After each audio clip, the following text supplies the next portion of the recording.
It was the second edition of a Ogbunike Cultural Conference organized by Team Make Ogbunike Great. The aim was to realign and reinvigorate those cultural practices Ogbunike people are noted for. Ogbunike ekene unu. Kilokwa. Iji aye ekene unu. Okodi. Ndoza aye ekene unu. No. Ndona na aye ekene unu. No. Atikwa n'ọkwa ndị aka dị Ogbunike n'ọkwa anyị bata. Bọkwanụ. Abatụ na ya adịkwala Ogbunike mma. Ọ ya adịkwala onye ọbụla mma. Dele nwoke mma, dele nwaanyị mma. Ebe anyị chọrọ na be anyị nwa bụ ezigbo ibe ka anyị chọrọ. Mmasị ogede ndị Igbo na ya ekenekwa anyị. Anyị ekene anyị. Kene unu n'ụlọ erika n'ụlọ abaka na asị ka eche ya zelie ka anyị ma wee selie ka anyị ji. Bọkwanụ. Ezanụ ya ekenekwa m. Ekenekwa anyị. Eze ọdịnala gburugburu. Ekene gị n'ọhịa. Ekelekwa gị na afọ. Ekelekwa gị na mgbe ụbọchị na-ana aga n'anụ. Onye bụ na anyị si nke onye chi ya zelie ka anyị ma wee selie nke anyị. Anyị wesị na ya dịkwa na anyị mma. Ogbunike ekele m ụlọ.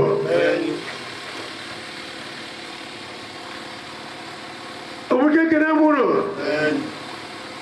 Anambra ekele m ụlọ.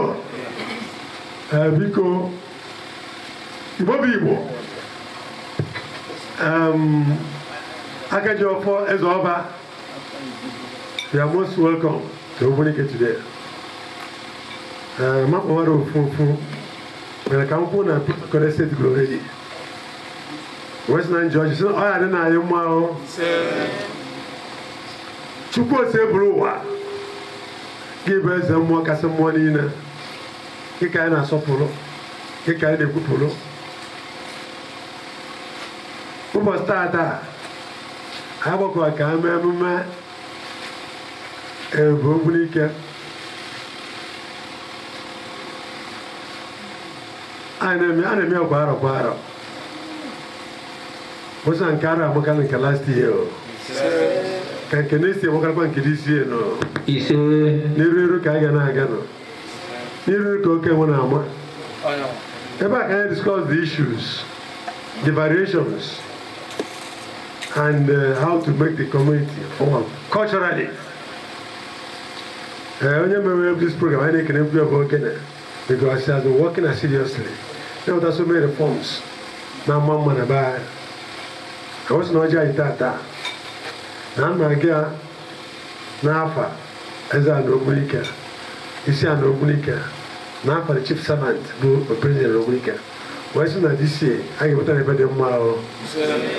Wee ka nke Chukwu ose ebulu ụwa ana Ogbunike ana ọgba igwe kisa oke mmụọ na nwunye mmụọ ndị Ogbunike kwuru ka Ogbunike dị mma akwanya bụ ntọnana onye bi ebe ata bụ ntọnana ka Ogbunike dị mma ana onwe na-eme ka Ogbunike dị mma na-abụrụ ndị nọ ebe a na ndị kwesịrị ịnọkwa ebe a mebi nwantị ọbịa dafa na anyị mana anyị mara afọ ya ezunyela anyị ife a na-ayọ Chukwu aka amasị ụgwa na alị atụ egwu kapụghị kpọọ ya nkụ gị mere ebe siri ike ọ dị nlo wee na-ayọ ọrụ n'ụbọchị tata a na-eme Ogbunike si ka ito n'ozuzu okere kenyela Ogbunike aka anyị dịrị enyemaka dị nna ebe ewetakasị anyị aka bụ na udo wetu udo n'Ogbunike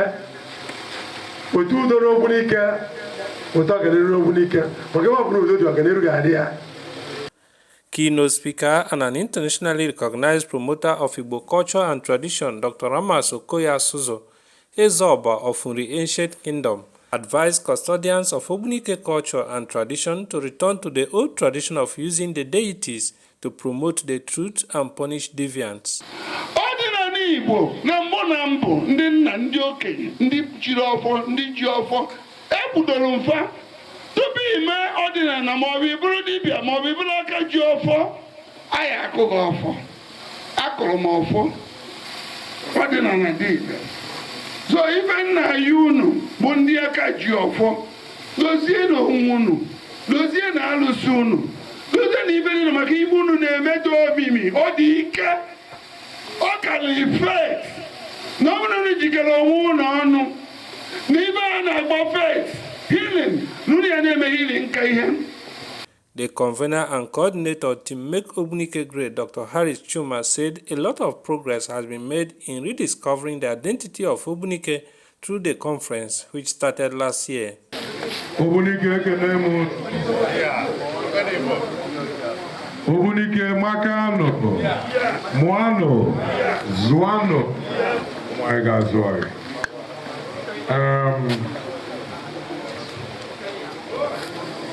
The President, Traditional Council of Undichia, Ebube Ogbunike, Chief Chuma-Odili, Ibe Malaysia, Ekenego. The President General, Ogbunike Progress Union, Chief Obiako, Akudinobi, Ekeneme,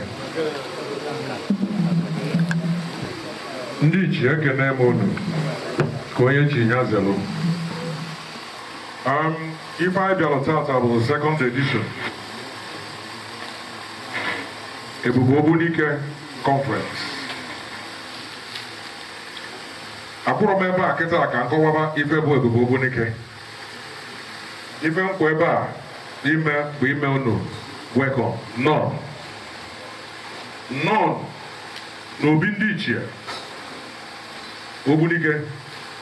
None n'Ogbuani Ogbunike. Ugwu unu ji bịa unu ga-eji wee na mana unu mana nke unyi eji na ga-amakarị maka na Ogbuani Ogbunike na ngọzi nọ n'ihe erika.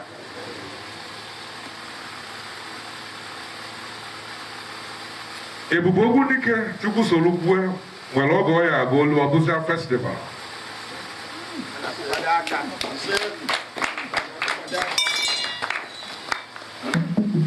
Ogbunike ekunigo n'ụla n'ife gbasara omenala na-emezi ya wute ngala. Anyị kwuru last year onye ọbụla na-eme omenala n'Ogbunike nye ezozi n'ezo ya dị proud na-eme omenala nye ezozi n'ezo. Anyị kwukwuzi na onye na-ezo ezo na-amịgharị bụ ajọ mmadụ, na onye bụ ezigbo mmadụ ama na-ezo ezo n'ife ọ na-eme ọma na-ezigbo ife. Wee sị na Ebube Ogbunike a na Chukwu soro kwue na emechaa na ọ ga-abụ festival. O nwere ike bụrụ 3 days festival. Ịbata Ogbunike ọ na-akpọtụ 3 days mmụọ a na-apụ. Ife niile a na-eme, ife niile ji mara Ogbunike i witness ya under 3 days.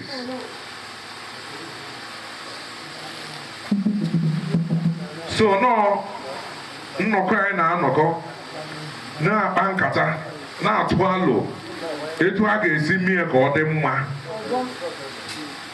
Alụ anyị tụtazi anya anyị mee execute mee ife anyị bụ ọ dị mma ọrịa. Ọ bụrụ na Ogbunike adịzịa mma etu anyị si chi ya, anyị ekunizie sị na anyị na-eme mmemme, nnukwu mmemme a na-akpọ Ebube Ogbunike. Kịta anyị nọ n'ọlụ Ogbunike, anyị nọ n'ọlụ, anyị nọ na nnukwu ọlụ kịta. Onye ọbụla jisi ike n'ọlụ a. Ekpele m bụ na ọ nwere onye anyị achọ na ịlụsi ọlụ a n'ihi eso wee li. Ị ga-adị ndụ wee soro lie ife anyị na-alụ. Ike ka anyị nwa na from now to December ka wepụta igwe. Ụfọdụ na-ekwu okwu palace. Mgbe igwe nke mbụ chiri igwe bụ igwe anyị Ọlụọkwa Palace. And ọ lere ya kwa na ebe akwụkwọ bie na ebe akwụkwọ Palace Ogbunike. Onye alụrụ anyị aka ebe saịja eche ebe anyị echi Palace. So na nna ya unu ka anyị doo nwe ebido Ogbunike ka e nwee peace, ka e nwee ebe anyị. Obodo Igbo ka na-ekenekwa anyị. Because ihe o ji ga-ekenekwa anyị bụ na ibe niile a na-eme bụ for long time. Otogwe ndị eti mkpu ma Palace ma Jamaica tichasị anya akwadosi ụfọdụ pụtụkwara akụrapụ a. Ụfọdụ na-agwọ ọgwụ egbu mmadụ asị na ba na-eje ụka na ba adịrị ya, mana iji ya na-agwọ ọgwụ na ọ na-adị ha ọkọtụ n'ime chọọ n'ihi egbu na-ebochi mmadụ ọnụ na vileji niile na-achọ n'ihi alụsa alụmana, mana onye echi ya na-egburu ọgwụ mmadụ ya eme nwe. So na nna ya unu bụ ndị omenala anyị bụ ndị ichie Ogbunike ya akpọpụ n'oku very soon kpọọ ụmụada ka anyị wee fikwa anyị ebugo ya mbụ ka anyị wee fikwa wee bi uru Ogbunike ma aka ya esi wee mekwa udo wee ọchịa n'Ogbunike. It started last year, so it's obvious that it's progressing. Okay. And definitely next year will be a lot better. This is to portray the rich culture of Ogbunike. And I thank the convener, for convening this meeting. That's why I took pains to come, so that I'll be able to witness it. It's obvious that we are moving ahead. By next year, a lot more will happen. So it's a good thing that is happening to Ogbunike, that we are promoting our culture. How excited they were. You could see that there's this renewed spirit in us, rekindled spirit in us to push forward our culture to become ambassadors, good ambassadors of the culture of the Ogbunike people. You could see that the people of Ogbunike, especially the traditionalists, the Red Cap chiefs, the Nzenozo of Ogbunike came out en masse to be part of today's event. The conference was attended by the community leaders, elders, and leaders of the various villages, as well as custodians of the deities known as Akajiofo from Ogbunike